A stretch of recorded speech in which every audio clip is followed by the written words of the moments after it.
네, 안녕하세요. 2020년 제5회 여성 엔지니어 캡스톤 디자인 대회에 시작하도록 하겠습니다. 참가하신 여러분 환영합니다.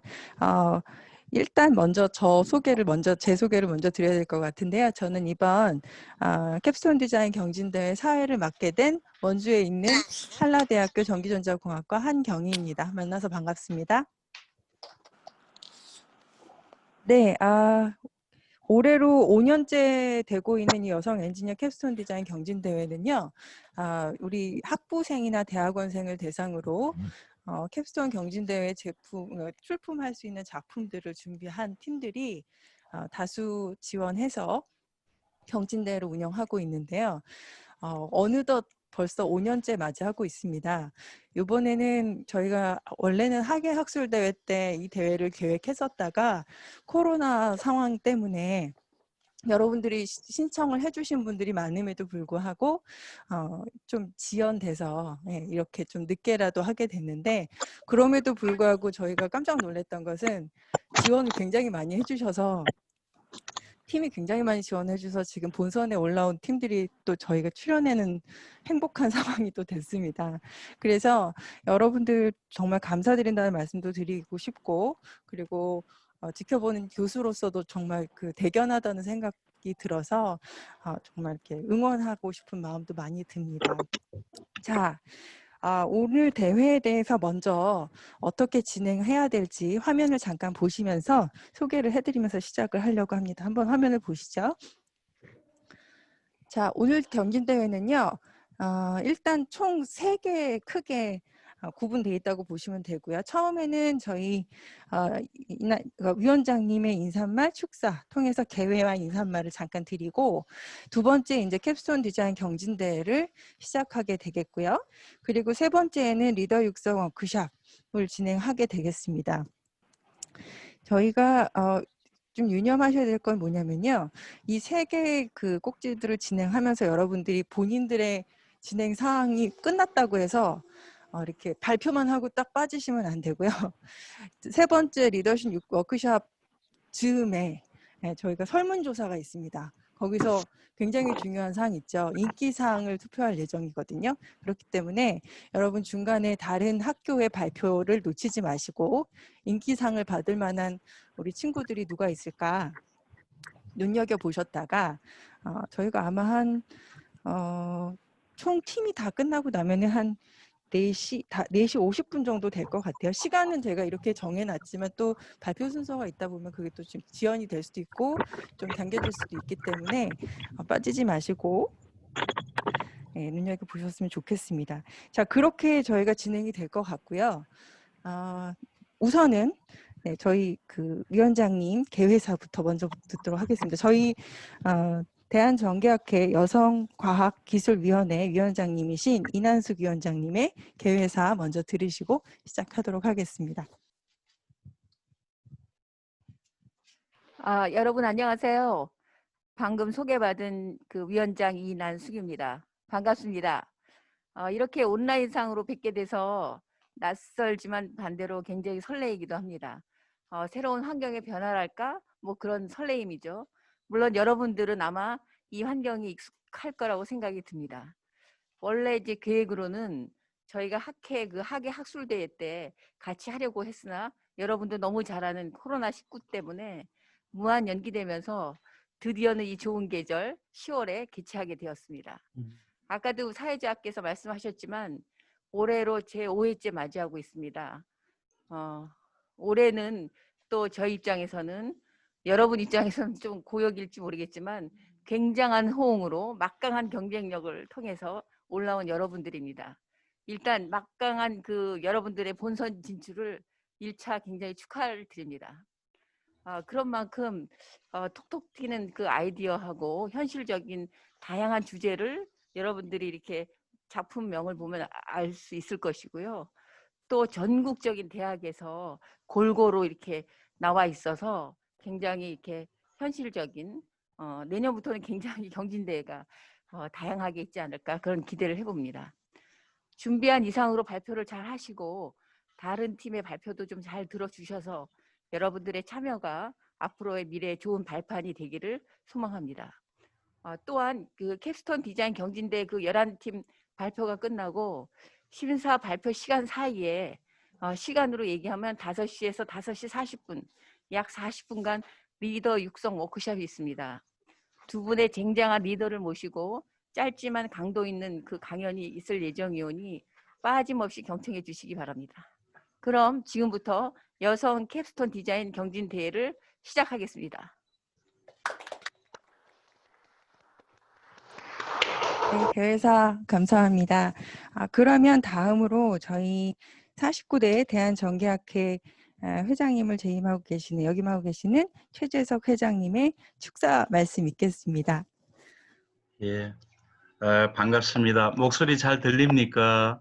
네, 잘 들립니다. 예, 감사합니다. 예, 저는 대한전기학회 2020년도 회장을 맡고 있는 우리 진주 아시죠? 경상대학교 전기공학과에 근무하고 있는 최재석이라고 합니다.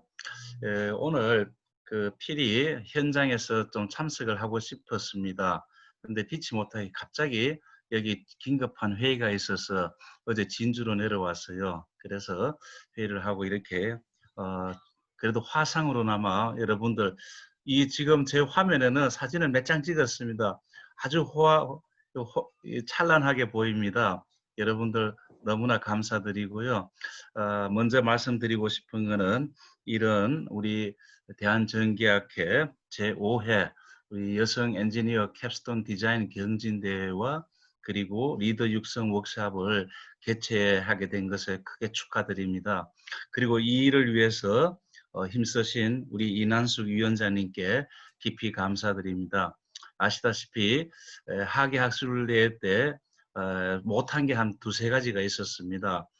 피치 못하게요. 그 중에 하나가 우리 바로 여성 엔지니어 경진대회 캡스톤 디자인 경진대회였습니다. 그래서 가슴에 늘 좀 이렇게 좀 뭔가 있었는데 오늘 이렇게 좋은 날씨에 또 이 가을 날씨가 아주 좋습니다. 진주도 오늘 날씨가 아주 좋아요. 그런데 이렇게 좋은 날씨에 여러분들 참석해 주시고 제가 이 명단을 봤습니다만은 리스트를 보니까 엄청난 제목들이 참 많은 것 같습니다. 여러분들한테 깊이 감사드리고 또 이 일을 통해서 무한히 뻗어나갈 수 있는 우리 여성 과학자들 분들이 되시기를 기원합니다. 아시다시피 지금 전 세계적으로 이렇게 험난한 가운데서도요, 모든 그 국제학회나 이런 것들이 이 화상으로 하고 아니면 하이브리드로 한다든가 등등 하고 있는데 우리 학예학술대회 때는 7월 중순에 참으로 하늘이 도왔었는지 한 2,400명이 모이는 우리 학예학술대회를 무사히 치른 것에 대해서 회장으로서 깊이 감사를 드립니다. 그때 당연히 같이 못했지만은 우리가 이렇게 함께 모여서 할 수 있는 것에 여러분들 축하드리고요. 이 작품 하나하나가 전부 다 엄청난 작품 같아요. 여러분들 저도 개인적으로는 몇 년 전에 링크 사업 단장을 하면서 여기에 깊이 관여를 한 적도 있습니다만은 여러분들이 이걸 토대로 해서 앞으로 더 크게 뻗어나갈 수 있는 계기가 되기를 바람하지 않습니다. 그리고 이어서 오늘 우리 그 심사위원을 맡아주신 또 우리 김경호 교수님 그리고 이방우 교수님 우리 장미애 교수님께 바쁘신 가운데서도 이렇게 심사위원을 맡아주신 것에 대해서 깊이 감사드리고 이어서 또 리더 육성 워크숍에 우리 임혜숙 교수님과 김효정 교수님의 좋은 말씀에 감사드립니다. 저도 여기 잠시 대학원 수업 간간히 틀어놓고 좀 보고 싶습니다. 여러분들 발표도 보고 끝에 있는 워크숍까지도 보고 이렇게 볼 예정입니다. 아무쪼록 여러분들 앞날에 행운이 깃들기를 바라고 이 좋은 작품들을 내어주신 것에 대해서 깊이 감사드리고 저 생각에는 어제 우리 이난수 위원장님하고 통화했는데요. 전부 다 상을 드리면 좋겠다. 이렇게 생각을 해봤습니다. 여러분들은 모두 다 탑 클래스에 있는 분들이라고 알고 있습니다. 아무쪼록 모두 승리하시기 바랍니다. 감사합니다. 행운이 깃들기를 바라겠습니다. 예. 네, 회장님 축사 말씀 감사드립니다. 이상으로 첫 번째 그 개회 인사말이 마감이 됐고요. 두 번째 우리가 기다리던 여성 엔지니어 캡스톤 디자인 경진대회 시작하도록 하겠습니다. 아시겠지만 지금 이렇게 많은 분들이 참여를 하신 데에는 우리가 다 목표한 바가 있죠. 수상을 하고 싶다. 예, 수상에는 대한전기학회장 상이 있습니다. 그래서 여러분들 아주 성실하게 임해 주셔서 좋은 결과 있으시길 바라고요. 저희가 대회를 시작하기에 앞서 심사를 맡아주시는 여러분 교수님들을 잠시 소개시켜 드리도록 하겠습니다. 첫 번째로 단국대학교 전자전기공학부 김경호 교수님 되시겠습니다. 네, 그리고 한양대학교 전자공학부 이방욱 교수님 모셨습니다. 네, 그리고 네 번째 연세대학교 전기전자공학과 장미혜 교수님 모셨습니다. 네. 자, 그러면 저희가 지금 팀이 11팀이 준비가 되어 있거든요. 11팀이 본선에 올라서 캡스톤 디자인 경진대회가 1부하고 2부 이렇게 나뉜다고 보시면 되겠습니다. 우선 5팀이 먼저 발표를 하게 되겠고요. 발표 시간은 10분, 그리고 질의응답 시간은 5분이 되겠습니다. 생각보다 시간이 짧기 때문에 여러분 서둘러서 발표를 차근차근 해주시면 좋을 것 같고요. 첫 번째 팀, 매틀랩을 이용한 전력 시스템 해석 대구 카톨릭대 김하은 학생이 발표하도록 하겠습니다. 발표 준비되시면 시작하시면 되겠습니다.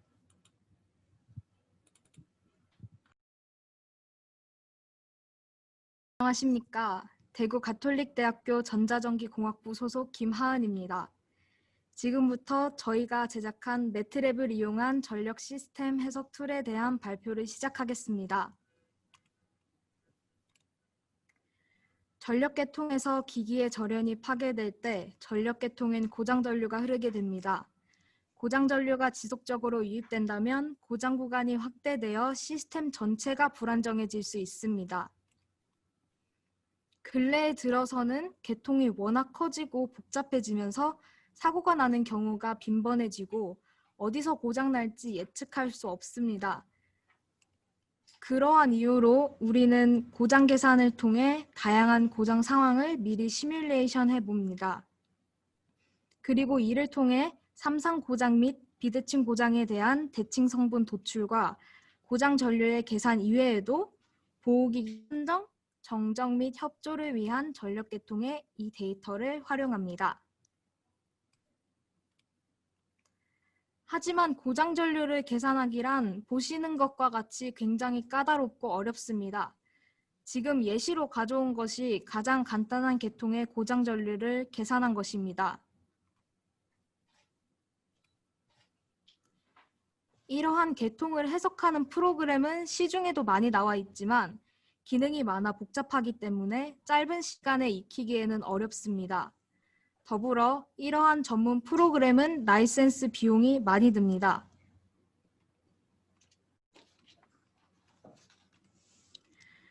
그래서 저희는 전공자든 비전공자든 부담스럽게 느껴지는 프로그램과 시스템에 대한 이해, 그리고 필수로 요구되는 공학적 지식 없이도 쉽게 다룰 수 있는 프로그램이 필요하다고 생각했습니다.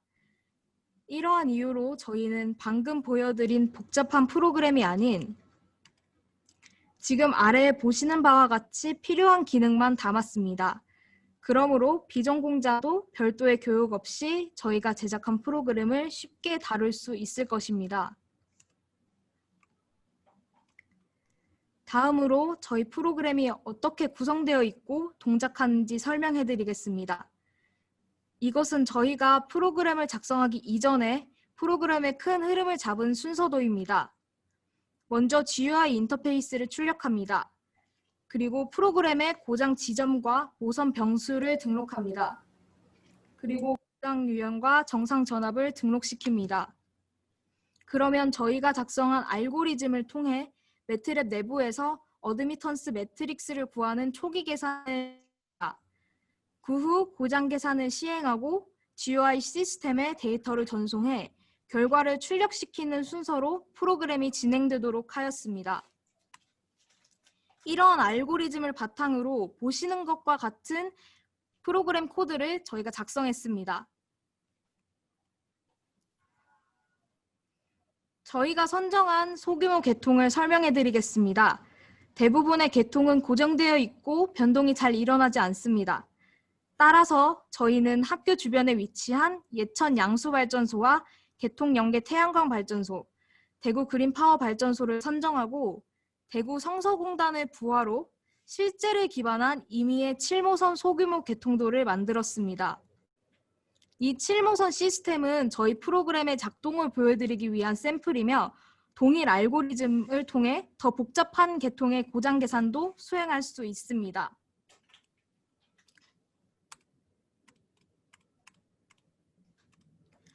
저희가 제작한 프로그램은 코드를 수정해가며 고장 계산을 수행하는 프로그램이 아닌 보시는 바와 같이 버튼을 클릭하게 되면 동작하게 됩니다. GUI 인터페이스 좌측에 위치한 전력계통망 내의 고장 지점을 선택하고 그 옆에 있는 고장 유형을 선택합니다. 그리고 정상 전압 기준값을 설정한 뒤 칼큘레이트 버튼을 클릭하면 고장 계산 결과가 우측에 출력됩니다. 또한 도움말 버튼을 클릭하면 전력계통 고장 해석 시에 사용되는 각종 용어에 대한 설명이 나옵니다. 이것은 뒤편에 나와 있으므로 그때 다시 보여드리도록 하겠습니다.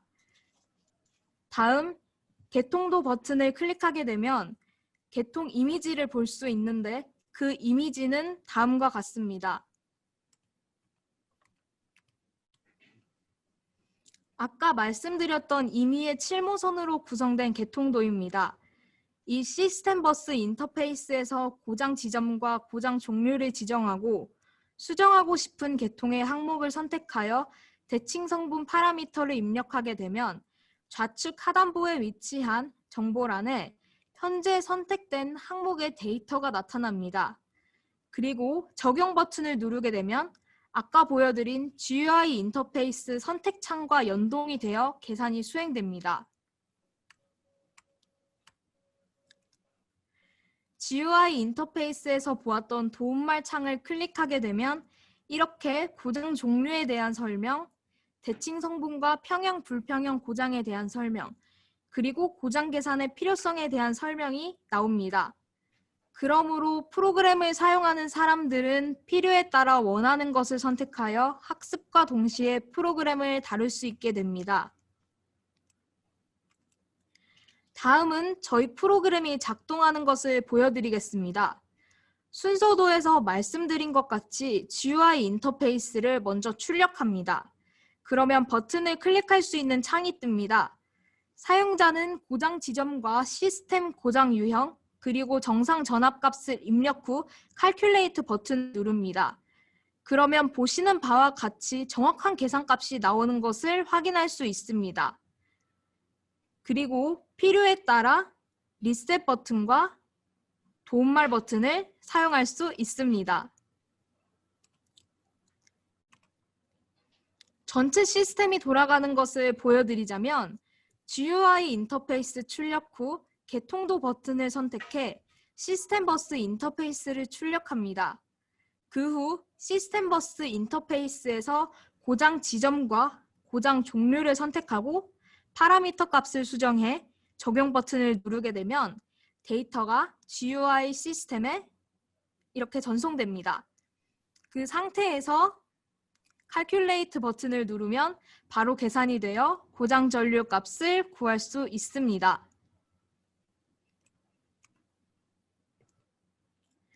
저희가 제작한 프로그램의 가장 큰 의의는 단연 접근성이 좋고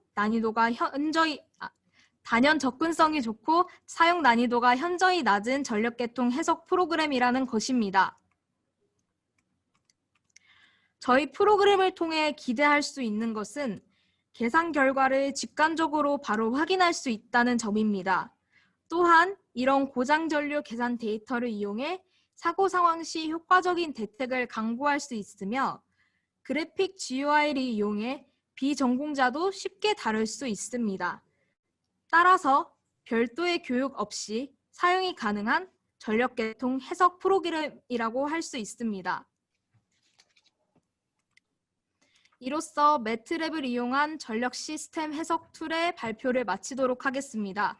경청해 주셔서 감사합니다. 지금부터 질문 받도록 하겠습니다. 네, 수고하셨습니다. 저희 심사위원님들의 질문 받도록 하겠습니다.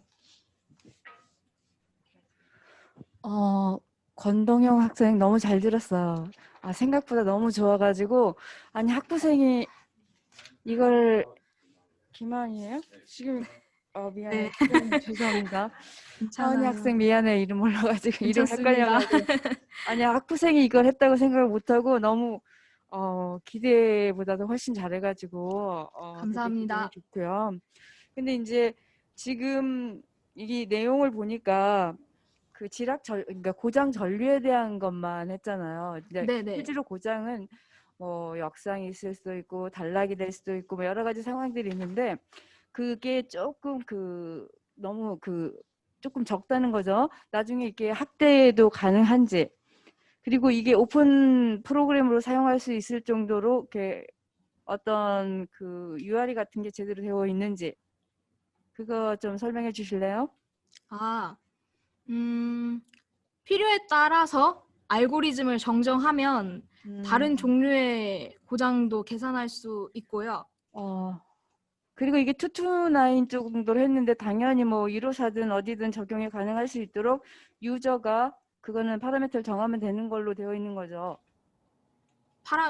파라미터. 그러니까 229으로 지금 하은 양이 한 거는 229에 적용해가지고 보여줬잖아요. 네네네. 그걸 사용자가 229이 아니라 뭐 754라든가 뭐 이런 거에다 또 적용할 수 있는지를 여쭤보는 거예요. 거기까지 업그레이드 가능한 건지. 네. 그 알고리즘 정정을 하면은 이제 예. 충분히 계산할 수 있고 그냥 저희가 이렇게 선정한 거는 가장 간단한 유형을 그렇죠. 예시로 보여드리고 싶어서 그렇게 선정을 했습니다. 그러니까, 전압이랑 전압과 같은 전압과 같은 계통의 기본 설정도 변경할 수 있습니다. 네, 하여튼 수고하셨고요. 지금 학부생인데 이렇게까지 대학원생들이 관심 가져려고 할 수 있을 정도인데 혹시 여기 이제 다른 전원 소스가 다양화됐을 때까지도 커버가 가능하게 할 수도 있는 건가요? 그런 저희 그러니까 송전전 선로에 다양한 소스, 다양한 전원이 붙었을 때도 그걸 고장 전류로 검색할 수 있는 그런 게 멀티로 가능하냐고 물어보는 거예요. 지금 한 개만 가지고 했잖아요. 네. 네, 그게 멀티로도 할 수 있게 프로그램 수정이 가능한지요? 저희가 생각했을 때는 아직 저희가 이것만 보고 아무튼 저희가 일단 기본적으로 한 거는 7모선이니까 이거는 확실하게 이제 다른 거는 확인할 수 있는데 30모선 저희가 생각하기로는 30모선에서 50모선 정도의 복잡한 계통도 충분히 계산 가능할 거라고 생각하고 있어요. 네, 알았습니다. 하여튼 수고하셨습니다. 지금 학부 몇 학년이에요? 저희 4학년입니다. 네. 너무 잘했습니다. 수고하셨습니다. 감사합니다. 네, 수고 많았고 제가 질문 하나 할게요. 네. 저는 우선 이 캡스톤 주제 자체가 좀 신선하다. 신선한 좀 주제를 또 전기 관련 분야에서 좀 신선한 주제에 생각을 하고 감사합니다. 조금 이제 궁금한 거는 지금 7개 모선 가지고 했는데 네. GUI 인터페이스가 이게 변경이 손쉽게 되는지 모선을 빼고 더하고 아까 장미 교수님 얘기하셨지만 여기다가 전원을 추가하고 물론 뭐 이게 대규모 개통은 안 되겠지만 소규모 개통 내에서 지금 이 7모선인데 예를 들어서 모선 하나를 뺐다. 간단하게 빼고 더하고 할 수 있어요? 그래픽 인터페이스를? 지금 그게 안 될 것 같아. 간편하게. 지금 알고리즘 수정을 해야 된다 그러는데 그러니까 지금 좀 이제 공부하는 수준에서 7개 모선으로 딱 고정을 해놓고 그다음에 해석을 해봤는데 그것도 좋은데 결과적으로 프로그램을 한다고 하게 되면은 유저가 원하는 계통을 그려놓고 그거를 불러다가 해석을 해야 되는데 지금은 이제 좀 첫 번째 단계로서 이렇게 해석이 된다 정도만 그래픽이 이렇게 되고 하는 수준에서 이제는 의미가 있다고 볼 수는 있는데 결과적으로 어떤 회로도 변경이나 계통 변경에 대해서 손쉽게 접근하기는 좀 어려운 점이 있지 않나.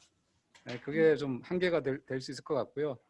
뭐 결과적으로는 뭐 계통 해석 프로그램은 상용 프로그램이 많이 나와 있는데 본인들이 어떤 스터디 측면에서 전체적으로 고정적으로 어떤 플로우를 계산해보고 시뮬레이션 해봤다는 데는 굉장히 의의가 있을 것 같고 제 생각에는 얘를 좀 교육용으로 조금 더 플로우 차트를 조금 더 상세하게 설명을 붙여가지고 고장 계산의 어떤 기초 교육용으로 좀 수정을 해서 하면 좀 의의가 있지 않나라고 생각을 합니다. 아무튼 뭐 신선한 시도였고 수고 많았습니다. 네. 네, 수고하셨습니다. 이상으로 대구 가톨릭대 김하은 학생의 발표 마치도록 하겠고요. 다음으로는 풍력발전기 최적 출력량을 위한 여행 시스템 기술 개발이라는 제목으로 한밭대 남이슬 학생이 발표 준비되시면 시작하시면 되겠습니다. 안녕하십니까. 발표를 시작하겠습니다. 대한전기학회 여성 캡스톤 대회에서 풍력발전기의 최적 출력량을 위한 요행 시스템 기술 개발 발표자 한밭대학교 남이슬입니다.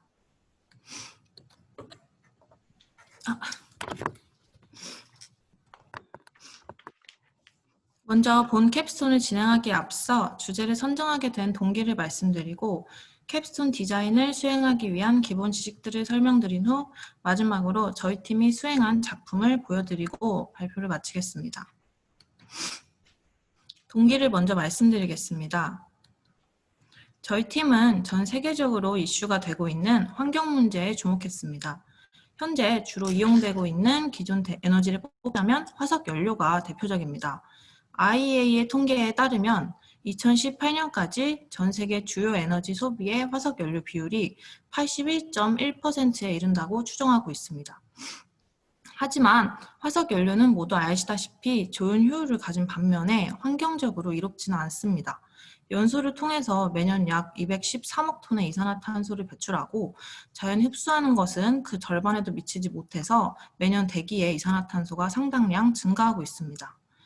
2020년도 세계 에너지 통계를 보시면 우리나라가 세계 이산화탄소 배출 국가 7위에 올라가 있습니다. 그만큼 국내에서도 탄소 절감에 적극적이야 함을 알 수 있습니다. 또한 탄소 절감을 비롯하여 여러 국제적 환경 규제가 강화되고 있으므로 이에 대응하기 위해 국내도 발빠르게 환경 문제에 주목해야 한다고 생각했습니다. 환경 문제에 대응하기 위해서 저는 재생에너지, 그중 풍력에 주목하였습니다. 현재 국내 전체 발전 설비 용량 중 신재생 설비의 비중은 13%를 차지하고 있습니다. 또한 3020 계획으로 인하여 30년에는 신재생 에너지의 전체 발전 설비의 20%로 확대시킨다고 하고 있죠.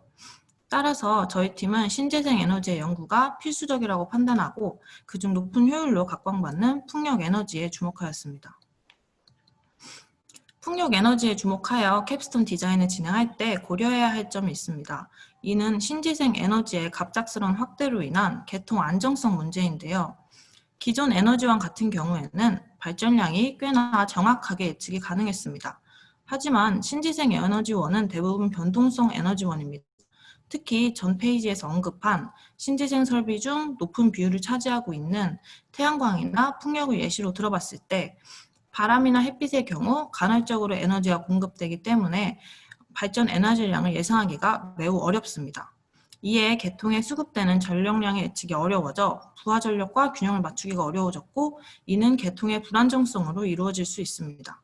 따라서 본 캡스톤을 수행할 때 풍력의 변동성을 완화하는 방향으로 고려하였습니다. 본 캡스톤을 진행하는 데 있어 조사한 필수적인 정보들을 발표하겠습니다. 모두 아시다시피 풍력 에너지는 비고갈 자원이고 환경 친화적인 무공해 청정 에너지라는 장점이 있습니다. 또한 태양광은 위치에 제한을 받지 않고 설치가 가능하다는 장점이 있지만 풍력 설비와 발전량으로 비교하였을 때 풍력 설비가 단위 면적당 4배의 효율이 더 높습니다. 하지만 단점으로는 바람 환경에 따라 전력 수급의 변동이 있다는 것과 설치 위치가 제한된다는 점이겠죠. 풍력 발전기의 원리를 간단하게 말씀드리자면 다음 그림과 같습니다. 풍력 발전은 바람이 가지는 운동 에너지를 블레이드를 통해 기계적인 회전력으로 변환하고 그 회전력으로 발전기를 돌려 전기를 생산하는 에너지입니다. 풍력 발전기는 다음과 같은 구조로 되어 있습니다. 바람을 받는 블레이드 부분, 그리고 바람의 양에 따라 피치각을 조절하는 피치 모터 등 다양하게 고려되어 구성되어 있습니다. 그중 이번 캡스톤에서 주목한 것은 요입니다. 나셀 밑으로 요 장치가 설치되어 있고 타워는 고정되어 있는 상태에서 나셀을 움직이게 하는 것이 요행입니다. 그림으로 조금 더 자세히 설명드리겠습니다. 다음은 풍력기 위에서 봤을 때 그림입니다. 현재 서쪽에서 바람이 불어오고 있다고 설정을 해 놓은 상태이고 풍력기의 요는 서쪽을 향해 있습니다. 하지만 풍향은 계속 변동하기 때문에 북서풍으로 변경되었을 때의 상황을 가정하였습니다. 이에 타워는 고정되어 있고 요만 이동하여 요를 북서쪽으로 위치하는 요행을 진행하게 됩니다. 풍력기는 고가의 설비이기 때문에 가동 시 최대 출력량을 얻어내서 발전해야 합니다. 하지만 블레이드가 파손되지 않을 정도의 풍형을 견뎌내야 합니다. 따라서 발전량의 리미트를 설정하고 그 내에서 최대 출력량을 발전하는 것을 최적 출력량이라고 정의합니다. 수시로 변동하는 풍향에 대비하여 요행 시스템은 필수적이라고 생각했습니다. 본격적으로 저희 팀에서 설계한 요행 시스템에 대해 설명드리겠습니다. 캡스톤 제작 과정을 먼저 설명드리겠습니다. 먼저 기존 풍력 발전기의 제어 형태를 조사하고 문제점을 파악하는 자료 검색을 수행하였습니다. 그리고 풍력기의 요 제어에 초점을 맞춰 알고리즘을 작성하고 그 알고리즘에 맞추어 코딩을 설계, 아두이노에 컴파일을 진행하였습니다. 코딩을 입력할 풍력기를 모의하고 설계한 후 주변 경관을 설계하고 시뮬레이션을 수행하였습니다. 구매 물품 목록입니다. 아두이노와 연결한 서브모터, 실제 풍력기와 최대한 비슷하게 모의하기 위해 ESS 역할을 하는 배터리, 또한 아두이노와 어댑터 등의 기타 물품들을 구매하였습니다. 다음은 설계할 코드입니다. 먼저 요잉을 위한 서브모터를 움직이기 위하여 코딩을 설정하였습니다. 그 후 요잉을 진행할 때 풍력기의 정보를 받으면서 동시에 계기판에 현재 출력되는 전압값과 전류값 등을 확인할 수 있도록 설정하였습니다. 이는 SPI 통신을 이용하여 양방향 통신을 적용하였습니다. 요잉 스캔 횟수와 각도가 설정된 부분입니다. 풍향이 변경될 때마다 총 10번의 요잉을 진행하도록 설정하였고 180도를 진행하게 설정하였습니다. 한 번의 요잉마다 20도씩 회전합니다. 다음은 측정 데이터를 계기판에 송출하기 위해 정의해 주었습니다. 그 다음 요잉을 진행하고 각도에 따라 출력되는 전압을 측정하고 그중 최적 출력값에 픽스되기 위한 설정입니다. 현재 2500mV를 한 개 용량으로 설정한 상태입니다. 소형 풍력기를 모의하였기 때문에 파손 위험이 많아 한 개를 타이트하게 설정하였습니다. 측정값을 관리자가 확인하기 위해 계기판에 각 행에 송출하기 위한 코딩 부분입니다. 1행에는 요 위치에 따른 순시 전압, 2행에는 순시 전류, 3행에는 현재 요 각도, 4행에는 ESS 충전 전압이 송출되게 설정하였습니다.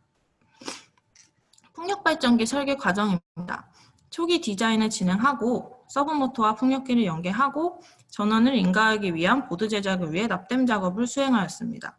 마지막으로 설계한 코드가 컴파일된 아두이노를 풍력기와 연계하였습니다. 그러면 제품 제작이 완료되며 주변 경관 구성까지 마쳐서 지금의 완성품을 제작하였습니다. 제한된 기술의 대략적인 활용도를 다음과 같이 도식화하였습니다. 바람을 받으면 제작한 풍력기가 아두이노에 풍력 정보를 전송하고 최적 출력량이 아니라고 판단될 시에 아두이노가 요잉을 지시합니다.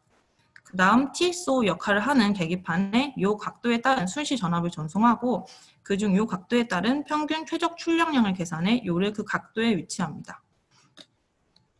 다음은 본 캡스톤 디자인에서 제시한 요잉 디자인이 접목된 풍력기의 영상을 보여드리겠습니다.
영상은 이상으로 마치고 제시한 요인을 접목할 시에 기대 효과를 설명드리겠습니다.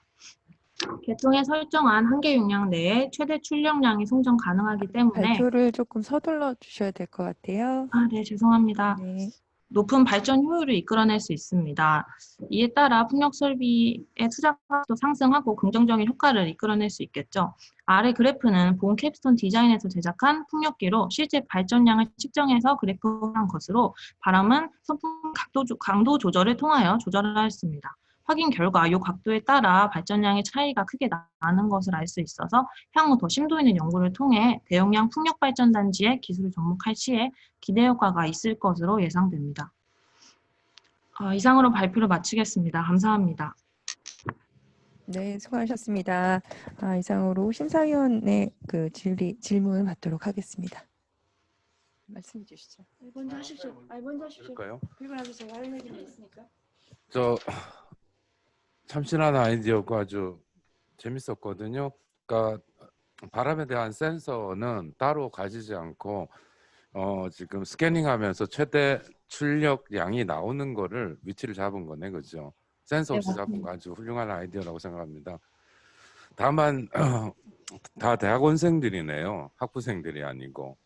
학부생들 맞습니다. 같았으면 퍼펙트한 작품이었는데 조금 그 점이 아쉽고, 그럼 대학원생이니까 하나만 체크를 할게요. 네. 요잉 시스템 시뮬레이션인가요? 이게 실측 데이터인가요? 그래프 말씀하시는 네, 건가요? 그래프요. 그래프 실측 실제 데이터죠. 네, 그러면 맞습니다. 캡션을 이렇게 쓰면 안 되죠. 시뮬레이션이라고 하면 계산해서 네. 수정한 거니까 일단 실측 데이터라고 하시고, 네. 여기서 보면은 바람이 약할 때 7에서 8m/s인 경우에는 구분이 안 돼요. 그죠? 네. 요 이유가 뭘까요? 잠시만요. 예. 다시 질문. 네, 바람이 네. 센 경우인가요? 이게 칼라가 아니라서 표시가 안 나는데, 세네 7, 8m/s일 때는 네, 맞습니다. 각도에 상관없이 지금 발전량이 일정하게 나가버리거든요. 이유가 풍력기가 뭘까요? 네, 예. 확실히 저희가 경제상의 그 이유로 소형 풍력기를 모의하다 보니까 작은 강풍이거든요. 7에서 8m. 그건 제가 설명드릴게요. 그게 아니고 네. 바람의 3배의 발전량이 달라지거든요. 바람의 속도에. 그러다 네. 보니까 저 할 때는 2의 3승이죠. 근데 고용량 바람이 풍속이 높아지면은 그거의 3배기 때문에 엄청난 차이가 나기 때문에 그 네. 각도에 따라서도 사인 세타, 코사인 세타로 되잖아요. 네, 거기에 네. 따라 차이가 많이 나는 거기 때문에 바람의 속도에 따라서 3배 정도 차이가 나기 때문에 당연한 거거든요. 예. 그거는 바람의 풍력 발전기가 어떻게 발전이 되는가의 원리를 알아야 되는데 지금 제가 이거 자세히 굉장히 저도 관심이 많은 분야를 설명하셨어요. 근데 그냥 이거 어떤 장비를 그거 어떤 키트가 되어 있는 거 사가지고 하신 거 맞죠? 네. 그래 키트는 그대로 사서 거기다 서브 모듈을 설치를 그러니까 인터넷 같은 데 이거 팔더라고. 그러니까 네, 맞습니다. 네, 그런 거 사가지고 한 것 같은데 제가 봤을 때는 처음에 이거 대학원생이 2명이나 하게 됐다고 하면 기본 로직을 좀 알고 접근했으면 좋았을 텐데 지금 기본 로직이 빠지다 보니까 이런 결과가 좀 발생된 것 같고요. 그다음에 이제 제가 기본 로직을 여기서 묻진 않겠어요. 왜냐하면 본인이 한 게 아니라 대학원생이 많이 도와주신 것 같아가지고. 네. 대학원생입니까? 네, 제가 대학원. 그렇습니까? 그래요. 그러면은 기본 로직 정도는 알고 하셔야지. 풍력 발전을 하려면 어떤 원리에 의해서 발전이 되는지 설명해 주세요. 그럼. 대학원생이기 때문에 이건 기본으로 알아야지 알지도 못하면서 요잉 시스템까지 갔다는 거는 그것만 설명해 주십시오. 네, 바람 에너지를 받아서 간단하게 설명을 드리자면 블레이드로 받아서 그거를 증속기로 보내서 그거를 기계 에너지로 모터를 이용해서 변동시켜서 이거를 다시 거기 베리니우스 원리에 의해 가지고 그 바람 받는 양이 달라지고 뭐 이런 거 에너지 밀도 같은 거에 대해서 생각해 보셨는지요? 조금 더 공부해 보도록 하겠습니다. 아니 저는 이제 학부생인 줄 알고 그냥 많이 부드럽게 넘어가려고 그랬는데 솔직히 이제 대학원생이다 보면 논문도 써야 되고 관련 업계 나중에 취직도 해야 되고 우리 여학생 여자 대학원생이라고 하면 저돌적으로 뭔가 열심히 하셔가지고 해야 되는데 그 대학원생 이 정도의 키트 사가지고 하면은 조금 키트를 사서 하더라도 여기 들어가는 알고리즘이 요잉만 가지고 안 되는 거 알죠? 방향만 네, 가지고 안 되고 풍속이 굉장히 중요하고 풍속이 얼마 됐을 때 제어해야 되고 뭐 이런 시스템까지 있는 거잖아요. 네네. 그러기 때문에 하여튼 접근은 좋은데 그거가 조금 아쉬운 점이 그거고 그다음에 또 하나 첨언드리고 싶은 건 뭐냐면 이런 거 발표할 때 여기 앉아 계신 분들은 다 전문가예요. 그래가지고 처음부터 뭐 저 신재생 에너지가 어쩌고 저쩌고 이런 얘기를 하면은 지금 요점만 얘기하지 그렇지 않아도 들을 게 너무 많은데 앞으로 발표할 때는 그걸 유념해가지고 발표하면 좋겠어요. 네, 감사합니다. 수고하셨습니다. 네. 네, 수고 많았고요. 저는 궁금한 게 그 요잉 그 아까 요잉을 변경을 한다고 그랬는데 지금 요잉의 어떤 형태에 대한 선행 그 자료 분석 거기에 좀 미흡한 것 같아요. 딴 데는 어떻게 하고 있는 요잉 변경을 하는지 안 하는지 어때요? 요잉 변경을 하고 있나요 지금 풍력 발전기들이? 도입이 되어 바람에 있긴 따라서 그 네. 실제로 그 방향 변경을 하고 있나요? 도입이 되어 있긴 하지만 대부분 피치각으로 진행을 하고 있다고 알고 그럼 있습니다. 그 도입이 된 거랑 지금 본인들의 발표의 차이점은 이거를 돌려가면서 최적 방향을 찾아가지고 그 최적의 어떤 출력 가장 높은 출력을 찾아가는 대로 요잉을 할 수 있는 그런 시스템을 만들었다는 얘기죠. 네, 맞습니다. 네. 근데 이게 이거 보기에는 이게 어떤 이제 날씨나 일기 예보에 의해서 하지 않고 풍력 그 블레이드를 돌려가면서 찾아가는 그 과정 자체가 굉장히 내가 보면 기계적으로나 굉장히 위험할 것 같아. 안 그래도 이제 풍력 발전기 어떤 안정성이나 스트럭처의 안정성이 문제가 되는데 이거를 이게 찾아가면서 돌린다고 하게 되면은 그게 과연 하루에 얼마를 돌릴지 또 돌아가면서 할 때 기계적 강도가 어떻게 될지 그런 것도 좀 고려가 되었으면은 더 좋지 않았을까라는 생각이 듭니다. 네, 수고했습니다. 한 가지 더 질문을 드리면 그 데이터 어퀴지션 지금 여기 풍력 정보를 받았다고 그랬는데 그 데이터 어퀴지션 하는 센서를 사용했습니까? 이거 할 때? 센서는 그냥 사용하지 시뮬레이터인 거 맞죠? 실제 측정한 데이터입니다. 측정해서 최고 지금 전압이 나올 때의 값을 기억했다가 서버 모터 다시 돌려서 잡는 센서고 때문에 그거는 아이디어가 재밌다. 이 키트에 그 기능이 있었어요? 없었죠? 코딩 하신 거 아니야? 그거는 마이크 들고 떼줘야 되나? 그 센싱 원리는 알겠고요.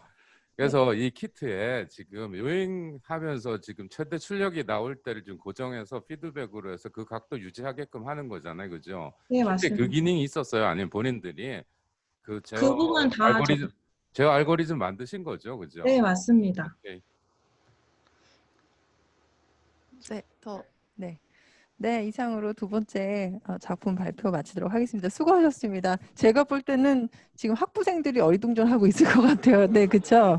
요잉이 뭐지? 뭐 이러면서 볼 것 같기도 한데 어쨌든 너무 수고하셨고 저희 수준이 이렇게 올라섰다고 저희는 접하면서 심사를 보고 있습니다. 잠깐 중간 말씀 잠깐 드리면요. 대한전기학회는 정부의 코로나 방역 수칙에 따라서 여성 엔지니어 캡스톤 디자인 경진대회를 운영하고자 온라인 대회를 운영하고 있습니다. 지금 현재 그 온라인에서 접속하신 분들 중에 이렇게 뭔가를 시연해 주시거나 그러기 위해서 발표를 돕고자 한 2분 이상에서 모이신 팀들은요. 반드시 마스크를 착용하시고 참가해 주시면 감사하겠습니다. 시간이 조금씩 지연되고 있는데 이런 부분은 휴식 시간을 조금 조절하면서 시간을 조절해야 될 것 같습니다. 서둘러서 발표해 주시고요.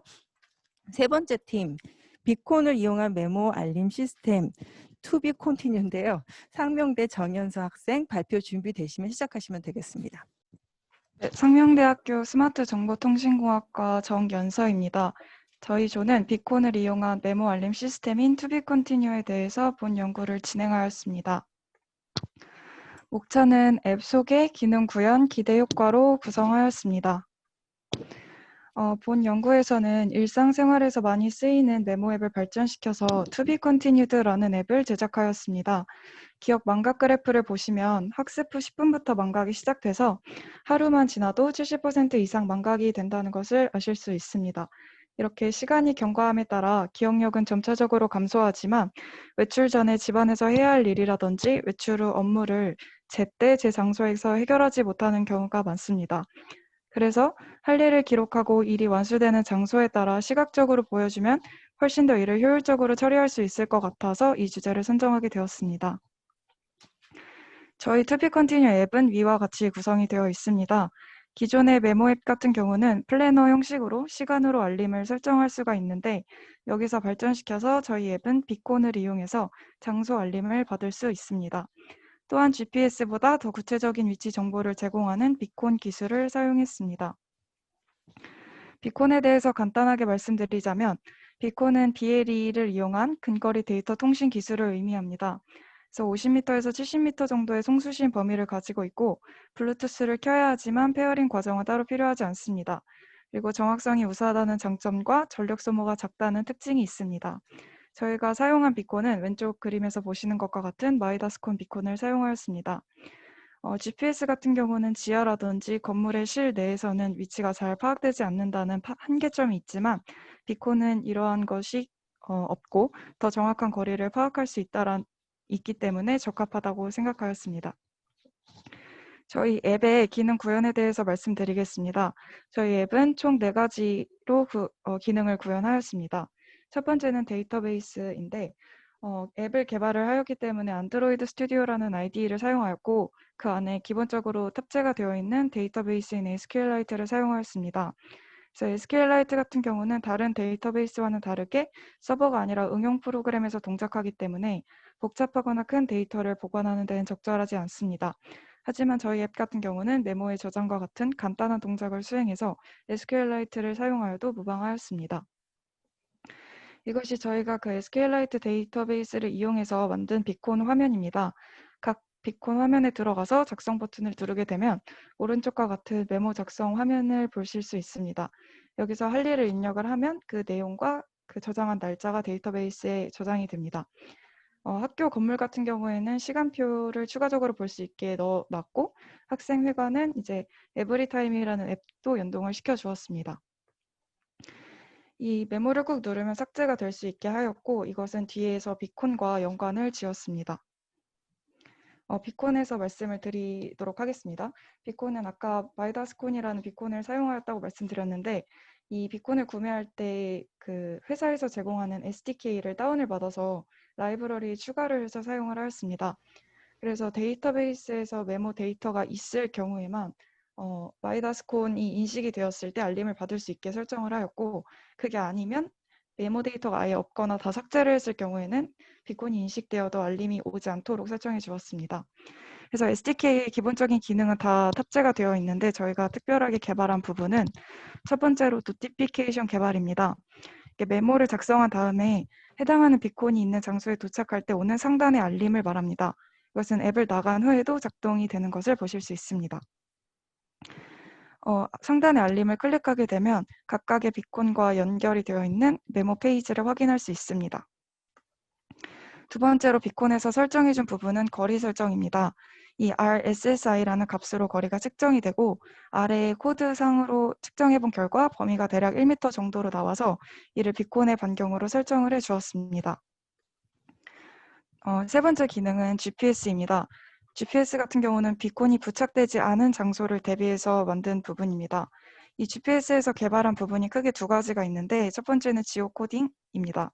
이 지오코딩이라는 것은 주소나 지명을 좌표값, 위도와 경도값으로 변환시키는 작업을 의미하고 지오펜스 같은 경우는 지정한 장소를 중심으로 반경 100m를 지정하는 것을 의미합니다. 그래서 주소에 동탄 복합문화센터 같이 이렇게 치게 되면 그 주소값이 위도와 경도값을 받아서 그게 이제 구글 맵의 지오펜스와 함께 뜨게 됩니다. 그 값과 할 일을 저장하면 됩니다. 이거는 이제 브로드캐스트 리시버를 사용했다라는 코드이고 이 반경 100m 안에 들어가고 나가는 그 이벤트가 발생할 때 백그라운드 작업이 가능하다라는 것을 보여드리기 위해 넣은 코드입니다. 이것도 비콘과 마찬가지로 상단의 노티피케이션을 클릭하면 메모를 확인할 수 있도록 설정해 주었습니다.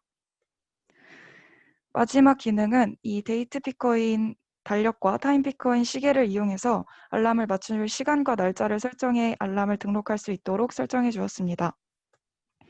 이것도 백그라운드에서 동작이 된다라는 코드입니다. 결과적으로 일정 등록을 하게 되면 내용과 날짜와 시간이 데이터베이스에 저장이 되고 그 해당하는 시간에 맞춰서 알람이 울리게 됩니다. 마지막으로 저희 앱의 기대 효과에 대해서 말씀드리겠습니다.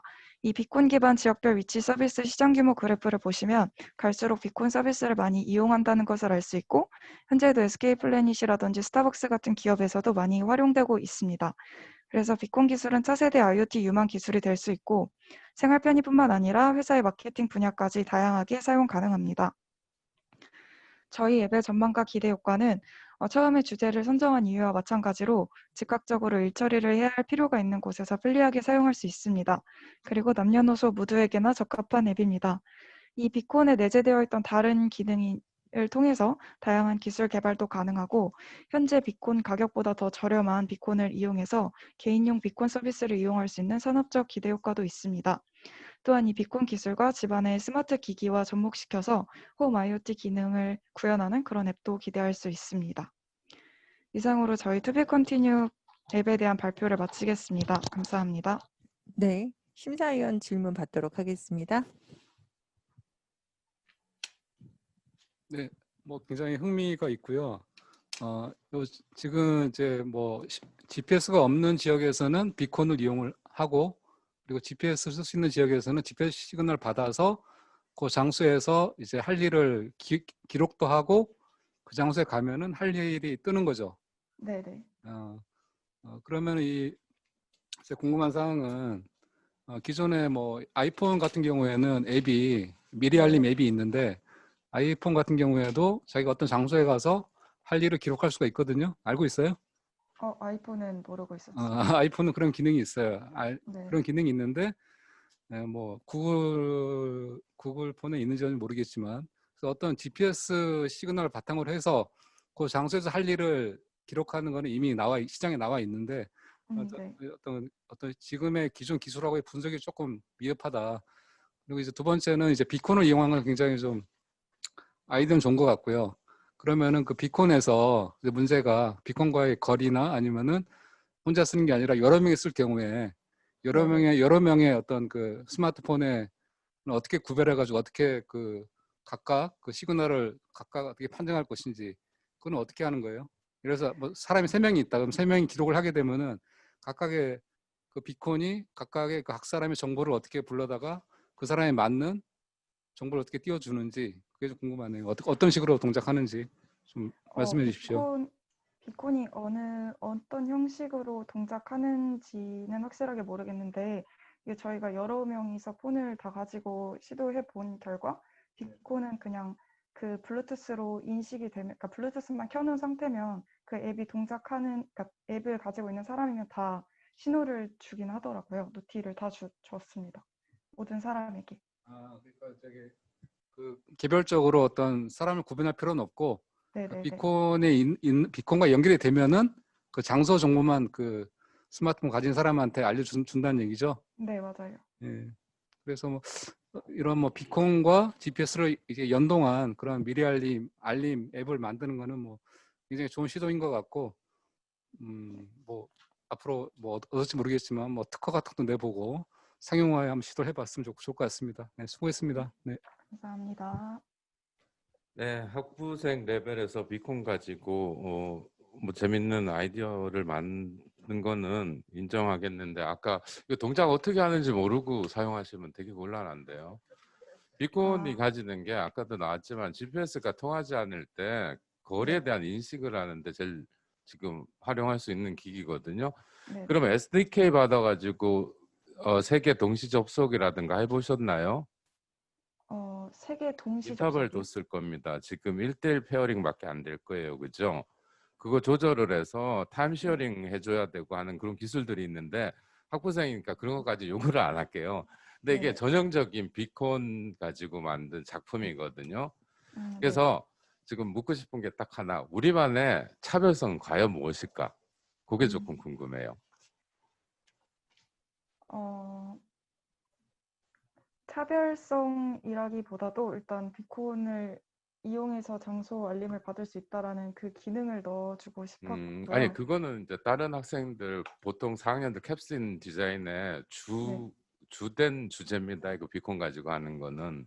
네, 그래서 그거에 대해서 기술적으로 사실은 조금 파악을 하시고 했어야 조금 더 우리만의 차별성을 가질 건데 굉장히 지금 일반적인 얘기를 하셨거든요. 뭐 네, 못했다는 게 아니고 또 하나 아쉬운 게 비콘을 가지고 할 거면 비콘에 집중을 해야 되는데 네, GPS용 그다음에 마지막에 나왔던 내용들 그게까지 들어가니까 도대체 뭐 하려고 그러는 거지라는 생각이 들거든요. 혹시나 네, 또 할 일이 있다면 비콘에 대한 기술적인 건 분명히 파악해 주셔야 되고요. 네, 페어링에 대해서 어떻게 처리를 할 거냐가 사실은 키거든요. 그 두 개는 좀 생각하시고 다음에 해주시고 어쨌든 고생하셨고 뭐 재밌게 열심히 노력한 건 눈에 보입니다. 근데 이런 질문들 나오니까 방어할 수 있게 준비해 주셨으면 좋겠습니다.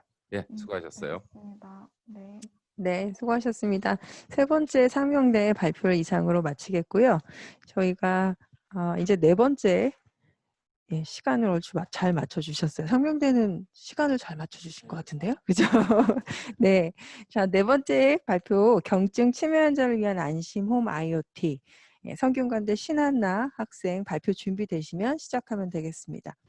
네, 안녕하십니까. 경증 치매 환자를 위한 안심홈 IoT 발표를 시작하겠습니다. 저는 발표를 맡은 성균관대학교의 신한나입니다. 먼저 프로젝트 작품의 개요 및 목표를 소개한 다음 제작 과정과 구동 영상, 기존 제품과의 비교 우위 순서로 발표하겠습니다. 프로젝트의 작품의 개요 및 목표입니다. 작년과 올해 중앙치매센터의 발표에 따르면 65세 이상 노인 인구 10명 중 1명꼴로 치매를 앓고 있습니다. 그런데 65세 노인 기준인 65세보다 나이가 적은 젊은 치매 환자가 10년 사이에 4배 가까이 증가하여 전체 치매 환자 10명 가운데 1명을 차지하고 더 이상 치매가 노인층 질병이라고 볼 수 없게 되었습니다. 또한 치매 환자의 58%는 경도 치매 환자로 요양병원에 갈 정도의 심각성은 아니며 치매 환자 수는 지속적으로 증가해 2024년에는 100만 명을 넘을 것으로 예상됩니다. 2018년 경찰청에 따르면 2013년부터 5년간 경찰에 접수된 치매 환자의 실종 신고 건수는 5만 건이 넘고 치매 실종의 경우 골든타임을 놓치며 실종이 장기화될 위험이 높습니다. 또한 치매 환자의 실종 사고는 보호자 모르게 스스로 외출을 하면서 발생하는 경우가 많아 골든타임을 지키는 것이 중요합니다. 또한 하루 평균 화재 사고가 6건이 일어나는데 그중 조리기구 이용자의 부주의로 불이 나는 경우가 64%를 차지하고 작년과 올 1월 화재를 통해 지금까지도 가스레인지 부주의 사용으로 인한 화재 사고가 계속되고 있음을 알 수 있습니다.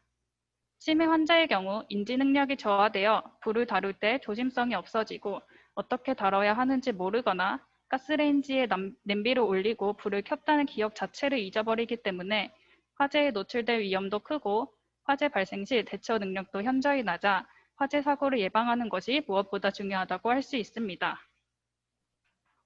따라서 현관문 외출 알림 서비스와 현관문 CCTV 영상 실시간 스트리밍을 통해 보호자가 치매 환자의 외출에 즉각적으로 대응할 수 있도록 하고 요리 중임을 음성으로 알려주고 원격으로 가스밸브를 제어할 수 있도록 하여 가스레인지 화재 사고 예방을 할 수 있는 작품을 만들게 되었습니다. 이번 프로젝트의 목표는 치매 환자가 집안에서 안전하게 생활할 수 있는 IoT 스마트홈을 제공하고 경증 치매 환자의 외출을 즉각적으로 인지하여 실종사고를 예방하는 것, 가스레인지 화재 사고 예방과 센서, 제어 모듈, 모바일 앱 간의 통신을 구축하여 회로를 개발하는 것입니다. 두 번째로 제작 과정입니다. 먼저 현관문 외출 알림 서비스입니다. 지문 인식 센서와 마그네틱 센서로 환자의 외출을 확인하고 보호자에게 현관문 CCTV 영상을 전송하여 환자의 외출을 즉시 알립니다. 1번 지문 인식 센서로 지문이 인식되는 경우 3번 LED에 불이 들어오며 8번 서버 모터가 90도에서 180도로 회전하여 현관문의 잠금 장치가 열립니다. 치매 환자의 지문이 인식되는 경우에만 안방에 있는 4번 LCD에 경고 문구가 보이며 5번 스피커를 통해 경고 음성을 재생합니다. 7번 마그네틱 센서를 통해 현관문의 여닫힘을 감지하여 서브 모터가 180도에서 90도로 회전하여 현관문의 잠금 장치가 잠깁니다. 또한 인체 감지 센서와 2번 카메라 모듈을 통해 현관의 영상과 사진을 보호자가 어플을 통해 실시간으로 확인할 수 있습니다. 아두이노 보드의 마그네틱 센서와 서브 모터, MP3 모듈과 스피커, LED와 LCD 모듈을 연결하고 카메라 모듈과 인체 감지 센서는 라즈베리 파이를 이용하였습니다. 아두이노의 카메라 모듈의 경우 영상을 찍기에 화질이 떨어지고 전송할 수 있는 영상의 크기가 작기 때문에 카메라 모듈은 라즈베리 파이를 사용하였습니다. 라즈베리 파이 카메라를 항상 스트리밍하여 웹페이지로 보내는 라이브러리를 통해 스트리밍 영상을 전송합니다. 카메라와 인체 감지 센서를 인풋으로 설정하여 인체 감지 센서가 작동하면 카메라가 사진 촬영 명령을 실행하고 감지되지 않으면 사진을 촬영하지 않습니다. 라즈베리 파이의 SD카드에 저장된 파일을 드롭박스에 업로드하는 코드입니다. 이를 통해 인체 감지 센서가 작동되면 사진이 찍히고 그 사진을 바로 드롭박스에 업로드하는 코드를 연동해서 구현할 수 있습니다. 다음으로 가스레인지 화재 사고 예방 서비스입니다. 불꽃 감지 센서와 와이파이 모듈, MP3 모듈을 이용하여 가스밸브 원격 제어와 음성 안내를 구현했습니다. 먼저 가스레인지를 사용하기 전에 어플을 통해 가스밸브 버튼을 누르면 서브모터의 각도가 180도에서 90도로 돌아가 가스밸브를 열리게 됩니다. 2번 불꽃 감지 센서에서 불꽃이 감지되면 MP3 모듈을 통해 3번 스피커로 안내 음성을 재생하고 다시 어플의 버튼을 누르면 서브모터가 90도에서 다시 180도로 돌아가 가스밸브를 잠글 수 있습니다. 와이파이 모듈과 MP3 모듈 모두 RX핀과 TX핀이 존재하여 하나의 보드에 연결하면 충돌이 일어나 MP3 모듈이 동작하지 않은 문제점이 발생했습니다. 따라서 가스레인지 화재 사고 예방 서비스에는 와이파이를 통해 가스밸브를 제어하는 제어용 보드 하나와 불꽃을 감지하여 음성 안내를 제공하는 불꽃 감지용 보드 총 2개의 아두이노 보드를 사용하였습니다. 외관은 현관문과 부엌, 방 총 3개의 공간으로 나누어 제작했습니다. 다음으로 어플의 UI 디자인과 코드 블럭입니다. 분홍색의 가스밸브 잠그기 버튼을 누르면 가스밸브를 원격으로 제어할 수 있고 하단에 가스밸브의 현재 상태가 표시됩니다. 노란색의 현관문 카메라 버튼을 클릭하면 실시간 스트리밍 사이트로 연결됩니다. 지구본 표시가 되어 있는 네모 박스 안에 스트리밍 사이트가 보여지게 되고 뒤로 버튼을 누르면 이전 페이지로 전환됩니다. 세 번째로 고동 영상입니다.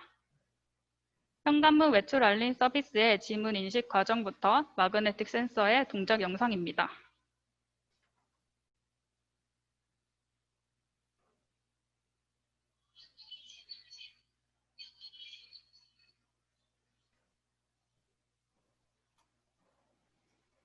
현관문 외출 알림 서비스의 실시간 스트리밍 영상입니다.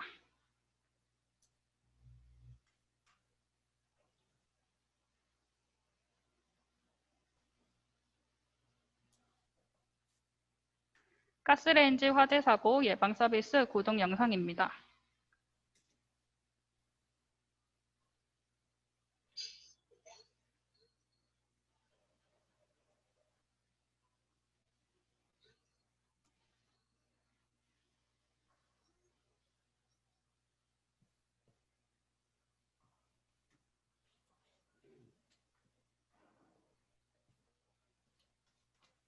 마지막으로 기존 제품과의 비교 우위입니다. 치매 환자의 실종을 예방하기 위한 제품으로는 치매 어르신의 실종 방지용 NFC 스마트 밴드 로미와 신발형 배회 감지기 꽃가신이 있습니다. 기존의 제품 모두 환자가 착용을 거부하거나 착용하지 않은 채 실종되었을 경우 문제가 되며 치매 환자의 실종은 골든타임을 지키는 것이 중요한데 매출을 보호자가 즉각적으로 알 수 없다는 문제점이 있습니다. 프로젝트가 제안하는 현관문 외출 알림 서비스의 경우 환자가 센서를 몸에 지닐 필요가 없으며 한 번의 설치로 비용을 절감할 수 있고 배출 즉시 보호자가 알 수 있습니다. 가스레인지 화재 사고를 예방하기 위한 제품으로는 U+ 가스락이 있습니다. 하지만 기존 제품은 매달 사용료를 지불해야 하며 일정 온도로 올라갔을 경우에만 경보음을 제공하여 환자가 가스레인지를 켰다는 사실을 깜빡하는 것을 막는 기능은 제공하지 않습니다. 프로젝트가 제안하는 가스레인지 화재 사고 예방 서비스의 경우 사용료가 없으며 환자가 요리 중임을 잊지 않도록 지속적으로 음성 안내를 제공합니다. 현관문 외출 알림 서비스와 가스레인지 화재 사고 예방 서비스를 통해 치매 환자의 편의성을 도모할 수 있고 스스로의 안전한 생활을 제공할 수 있으며 부양자의 정신적 부담의 경감 효과를 가져올 수 있을 것으로 기대됩니다. 이상으로 발표를 마치겠습니다. 감사합니다. 네, 발표 잘 들었고요. 심사위원님 질문 받도록 하겠습니다. 두 개만 질문할게요. 일단은 여기 보면은 신한나 학생이 학부생이죠? 몇 학년인가요? 4학년입니다. 4학년. 그다음에 김다혜 학생도 4학년. 대학원생이 2명이나 있었네요. 그죠? 예. 근데 아까 저기 가스레인지 화재 사고 예방 MP3하고 서버모터 각각을 아두이노 쓰다 보니까 좀 2개 보드 쓰잖아요. 그죠? 왜 네. 대학원생들이 라즈베리 파이를 쓰자고 안 했을까요? 센서 다중 입력이 되는데. 대학원생들 한 일이 없네요. 이 친구들이. 왜 이렇게 이상하게 2개를 쓰게 만들었을까? 학부생으로 봤을 때 이거 재밌게 잘 만들어 놨어요. 근데 몇 가지가 이 지문 같은 경우 그죠? 지문이 인식이 안 되면 문 안 열리거든요. 그죠? 네. 근데 이 네, 지문 맞아요. 인식이 얼마나 잘 되는지 같은 거를 대학원생들이 들어왔으면 그런 데이터들도 좀 보여주셔야 돼요. 잘못하면 문 안 열려. 그럼 자물통보다 못하죠. 그죠? 그런 일이 네. 벌어지거든요. 학부생들이 만든 정도로는 오케이 좋은데 대학원생들이 같이 참여를 했으면 이런 부분들 데이터 주셔야 되고, 그리고 화재 감지기 같은 경우 뭐 LG U+ 친구들은 돈 받는지 모르지만 단독형 감지기들이 있거든요. 걔하고 우리 거하고의 성능 비교 정도는 좀 내줬으면 더 납득할 수 있게 설득력이 있지 않았을까 그런 생각이 들어요. 네, 다음에 혹시나 더 하시게 되면 참고하세요. 이런 부분들. 네, 그 감사합니다. 대학원생들 놀리면 안 돼요. 물어보고 고생 좀 시키세요. 예, 네. 수고하셨어요. 네. 네, 뭐 굉장히 뭐 재밌는 작품 같고요. 제가 궁금한 거는 치매 환자의 어떤 이런 어떤 동작을 감시하고 그다음에 어떤 사고를 방지하는 그 필요성에 대해서, 그러니까 경증 치매니까 어떤 때는 정상 동작을 할 때가 있고 이상 동작 할 때만 어떤 이제 주의를 줘야 되는데, 예를 들어서 이제 외출을 한다 할 때마다 외출을 하고 만약에 문을 안 잠그고 나간다, 깜빡한다, 그러면 그때만 알람을 줘야 되는데 외출할 때마다 알람을 또 주게 되면은 개인정보 보호 문제가 있을 것 같고, 그다음에 오히려 요즘에 뭐 버디인가 어디 있는지는 파악할 수 있잖아요. 보호자가 서로 이제 스마트폰 연결해 놓으면은 어디 있는지가 실시간으로 파악할 수 있는데 그런 외출 감시 시스템이 굳이 필요할까라는 그런 어떤 실용성에 좀 질문을 하고 싶고, 그다음에 그 가스레인지 그 작용에 대해서는 가스레인지 같은 경우에도 이 실제로 경증 치매 환자가 제가 정상적으로 요리를 하고 있는데 어떤 순간에 이 치매 환자가 부주의하다는 걸 어떻게 인식을 해서 그때만 어떻게 이게 그 가스레인지 밸브를 잠글 것인지, 그런 어떤 상황에 대한 알고리즘을 조금 더 명확하게 설정해서 여기 반영했으면 더 좋지 않았을까라는 생각이 듭니다. 이상입니다. 네, 심사위원분들의 질의 잘 들었고요. 저는 기술적으로 어쨌든 또 말씀하시겠어요? 하십시오. 아니요, 하세요. 먼저 네네. 하시고. 아니요, 저는 질문이 아니고. 오케이. 네네, 먼저 하시죠. 저도 네. 질문은 아니고, 여하튼간에 요즘 노인 치매 문제 되게 심각하고 그러는데, 저는 이제 디테일하게 어떤 식으로 얘를 비즈니스 모델로 해서 기업체한테 넘길 건지 그런 아이디어까지 가려고 생각하는지 모르겠지만, 아이디어는 참 나름대로 재밌다고 생각합니다. 네. 말씀하시려고 한 거랑 비슷한 내용인 것 같아요. 젊은 친구들이 노인분들 걱정하시는 마음을 만든 제품이라고 생각하니까 되게 따뜻했고요. 개인적인 의견은 좀 전에 하셨던 세 번째 팀하고 네 번째 팀하고 조인해서 같이 만드시면 완벽한 시스템이 되지 않을까. 저는 개발되시면 구매해서 이용하겠습니다. 네, 어느덧 1부 마지막 다섯 번째 팀 남겨두고 있거든요. 라이트 도어락 부경대 김희원 학생 발표 순서입니다. 발표 준비되시면 시작하시면 되겠습니다. 네, 라이트 도어락 발표 시작하겠습니다. 목차는 다음과 같이 진행하겠습니다. 먼저 제한 목적 및 배경입니다. 시대가 흐르면서 주거 형태가 다양해져 1인 또는 2인 가구가 증가하는 것을 기사로 확인할 수 있었습니다. 그런데 그래프를 보면 알 수 있듯이 이와 더불어서 주거 침입 범죄가 증가하는 추세였습니다. 그래서 주거 침입 범죄가 일어나는 가장 큰 원인을 찾아보니 도어락 비밀번호 노출 문제가 있었습니다. 실제로 뒤에서 비밀번호를 누르는 것을 몰래 보거나 도어락에 남아있는 지문을 통해서 비밀번호를 알아내어 범죄로 이어졌습니다. 그런데 시중에 이러한 비밀번호 노출 문제를 해결하기 위해 다양한 도어락이 개발되어 판매되고 있으나 저희는 근본적인 비밀번호 노출 문제를 해결하지 못한다고 판단하였습니다. 따라서 저희는 기존에 없는 새로운 방식의 도어락을 만들어 보자고 생각하였습니다.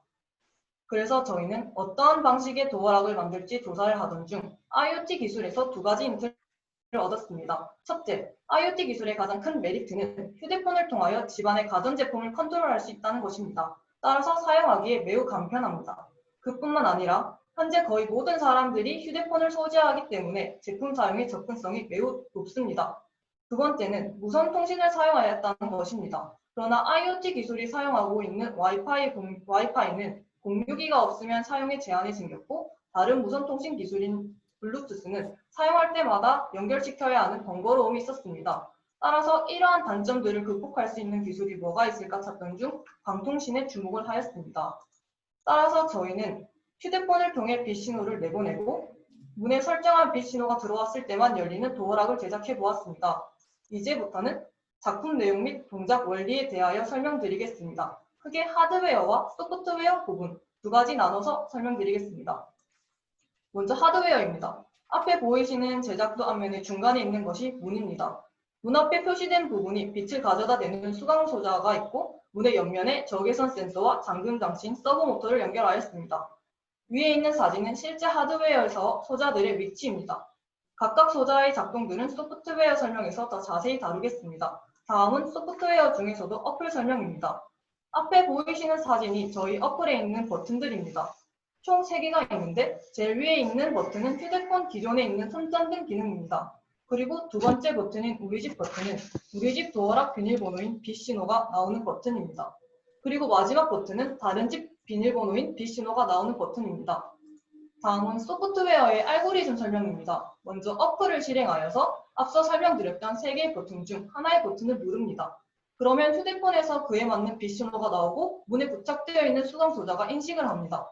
만약 들어온 신호가 틀리다면 문이 열리지 않고 신호가 암호와 일치하다면 문에 부착되어 있는 잠금 장치인 서브모터가 작동하여 문이 열리게 됩니다. 그렇게 사람이 지나가고 나서 적외선 센서에 신호가 들어오지 않으면 문이 닫히지 않았다고 판단하고 적외선 센서에 신호가 들어온다면 문이 다시 닫혔다고 판단하여 문이 잠기게 됩니다. 위에 보이시는 아이콘들은 저희의 알고리즘을 한눈에 알기 쉽게 표현한 것입니다. 이제부터는 동작 원리에 대하여 설명드리겠습니다. 먼저 비밀번호 설정 방법은 시리얼 통신을 사용하였습니다. 주로 시리얼 통신은 유선 통신으로 사용하지만 저희는 무선 통신을 통해 사용해 보았습니다. 앞에 보이는 그림과 같이 시리얼 통신은 주기의 시작과 끝을 알리는 스타트 비트, 스탑 비트가 있고 중간에 데이터 비트가 있습니다. 이 데이터 비트에 빛의 깜빡임을 나타내는 0 또는 1을 자신이 원하는 조합으로 저장을 하면 그에 맞게 깜빡이는 빛 신호를 얻을 수 있습니다. 다음은 비밀번호 판별하는 원리에 대해 설명드리겠습니다. 먼저 손전등에서 나오는 빛은 가시광선의 영역의 빛입니다. 즉 아날로그 신호이죠. 이 아날로그 신호를 문에 부착되어 있는 수강 소자가 받게 되고 엔드 게이트를 통해 아날로그 신호를 디지털 신호로 변화시켜서 아두이노로 전송합니다. 따라서 아두이노에서 입력으로 들어온 신호와 미리 설정시킨 데이터를 비교하여 비밀번호가 맞는지 판단하게 됩니다. 다음은 작품 시연 동영상을 보여드리겠습니다.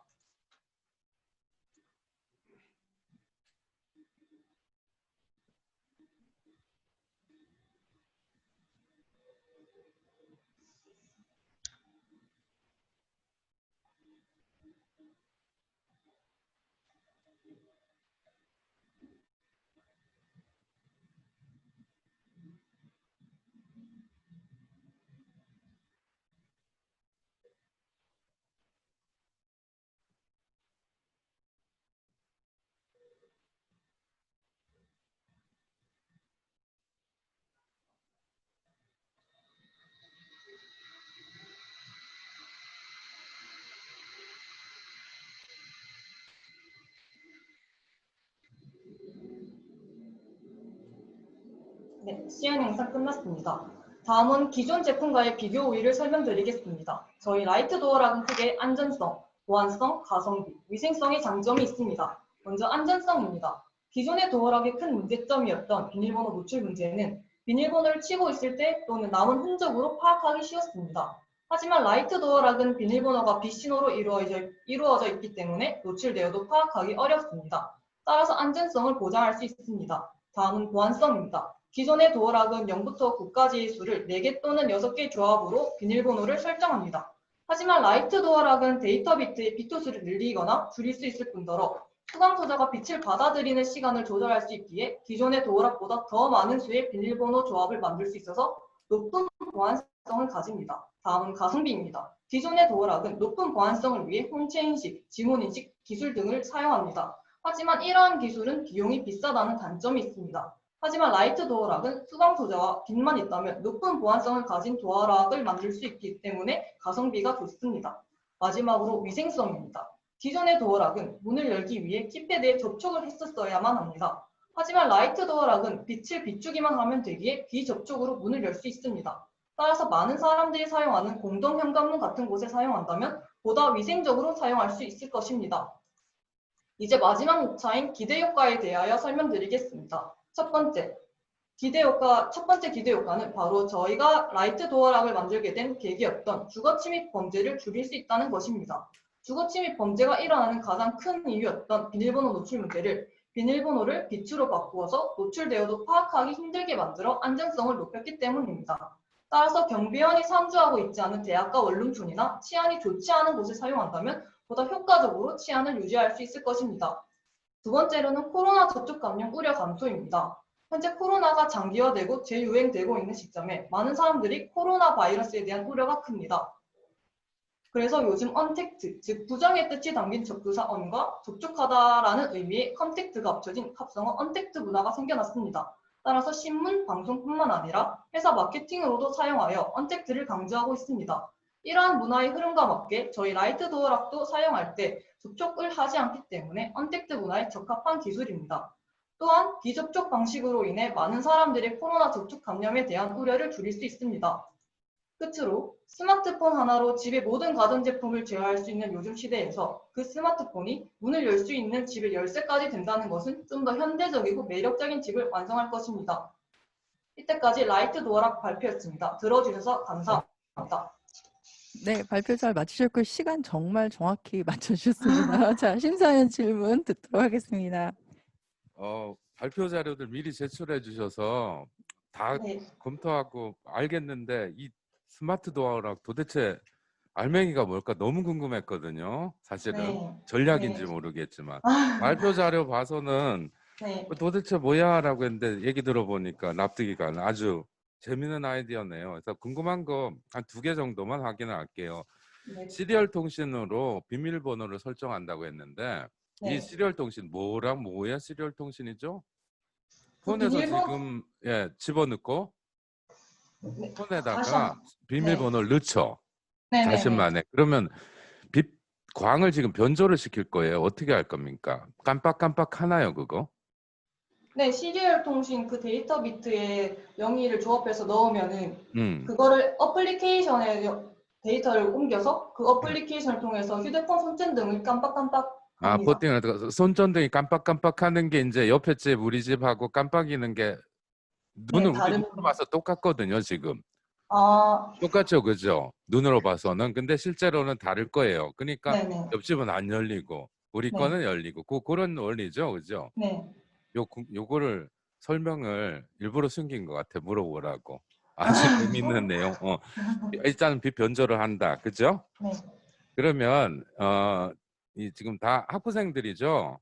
네, 맞습니다. 노수빈 친구는 여학생이고 네, 이승현은 여학생입니다. 셋 다 여학생이에요. 그래서 네, 지분이 3분의 1씩 가지고 있구나. 네, 아무튼 재밌었고, 그리고 이 아이디어 진짜 괜찮거든요. 캡션 디자인 나갈 때 단 네, 여기서 어떤 변조를 했을 때의 데이터, 그 다음에 정말 네, 문 여는 데에 어떤 얼마나 에러가 있는지 같은 데이터들만 네. 보완된다면 상당히 재밌는 아이디어거든요. 감사합니다.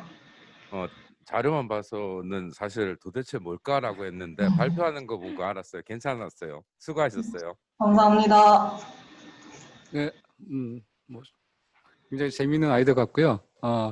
지금 이런 어떤 도어락을 뭐 우리가 지금 스마트폰으로 도어락 해지하는 거는 있잖아요. 자동차 도어락도 스마트폰으로 해지하고 네, 그거랑 그때 원리랑 비교했을 때 네, 이제 빛을 이용해 가지고 그걸 변조시켜 가지고 비춰서 해결하는 방식이 좀 이러한 방식 자체가 기존의 어떤 특허나 선행 기술이 아예 없는 건지 여기 보니까 그런 앱이 있다고 하는 거 보니까 그런 앱을 이용해서 이런 비슷한 게 있을 것 같은데 본인들의 지금 이 아이디어 자체가 기존에 나와 있지 않은 그런 본인들만의 아이디어인지 그리고 기존의 어떤 그 자동차 키나 문을 여는 뭐 스마트폰을 이용한 방식하고 비교했을 때 얘의 장점이 뭔지 간단히 설명 좀 부탁드립니다.